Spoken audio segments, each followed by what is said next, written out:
Vítajte na stránke www.hlavolami.sk. Tých ježkov si nevšímajte, oni sú zavretí v klietke, neutečú, budú sa len pozerať.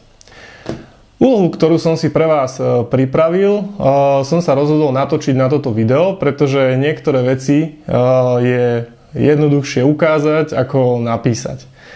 Predpokladám, že každý pozná klasické pingpongové loptičky.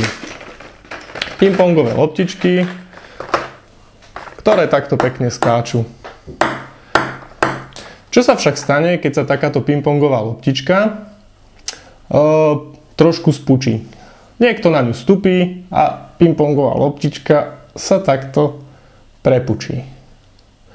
Žiaľ, takáto pingpongová loptička je asi na nič a predpokladám, že ani moc dobre neskáče. Skáče krivolako, respektíve skoro vôbec.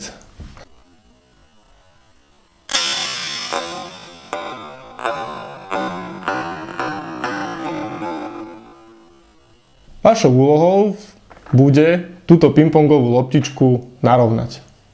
Dostať do pôvodného tvaru.